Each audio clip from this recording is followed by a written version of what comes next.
Wah, Irma juga memilih untuk cuti kerja sampai hari Jumat aja sekalian gitu. Dan setelah mendengar cerita dari Irma, ibunya Irma pun menyarankan Irma sama teman-teman yang lain untuk ruqyah. Nah, karena tempat tinggalnya Irma, si Dika, sama si Seli ini nggak begitu jauh, mereka pun pergilah berangkat ruqyah bersama. Sementara si Agni sama si Dika jadi susah dihubungi, Wak. Dah, akhirnya bertiga inilah pergi ke tempat ruqyah kan. Proses ruqyah pun alhamdulillahnya berjalan dengan lancar, Wak. Cuman mereka ngerasa sedikit mual-mual aja lah waktu dibacain doa. Nah, setelah selesai meruqyah, Wak, ternyata Pak Haji yang meruqyah mereka itu juga mengatakan hal yang sama seperti apa yang disampaikan sama Ustadz di pom bensin kemarin tuh.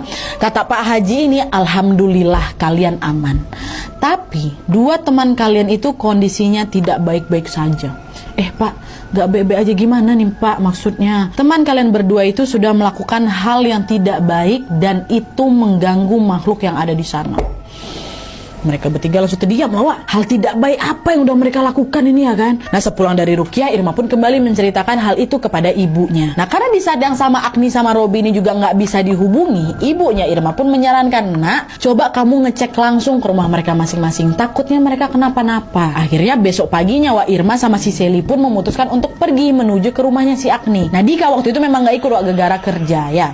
Sesampainya di rumah Agni, ART-nya si Agni ini bukain pintu, langsung bilang, maaf non, nggak terima tamu dulu hari ini perintah ibu, kata ART-nya. Mengetahui hal itu, Irma jadi kaget kali.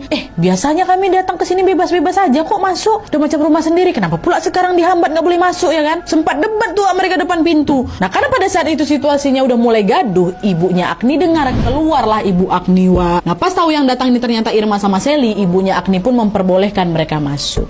Mereka duduklah di ruang tamu kan, dan langsung itu diinterogasi sama mamanya Agni. Sebenarnya apa yang udah terjadi selama liburan itu? Kenapa Agni bisa kayak gini? Kata mamanya kan. Dah, Irma sama Seli pun kembali lagi menceritakan semuanya, Wak. Dan setelah mendengar cerita tersebut, ibunya Agni seketika langsung menangis. Beliau bilang, Agni jadi aneh kali, nak. Dia nggak mau pakai baju sehelai pun, dan dia cuma pengen makan ikan mentah aja. Udah 3 orang coba ngobatin dia, tapi nggak ada juga berhasil. Sedih Bu lihat kondisinya, nak. Kata, ya Allah Bu, kondisi Agni sekarang udah kayak gitu Bu. Kami boleh Bu nengokin dia bentar aja Bu? Boleh, tapi jangan masuk ya, intip dari pintu aja, kata ibu. Dan setelah mendapat izin dari ibunya, Wak, Irma dan Seli pun langsung bergegas menghampiri kamar Agni.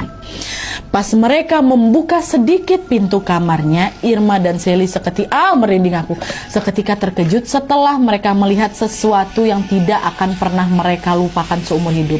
Kalian tahu, dari celah pintu itu tampak Agni sedang jongkok di sudut kamar sambil menggerogoti ikan mentah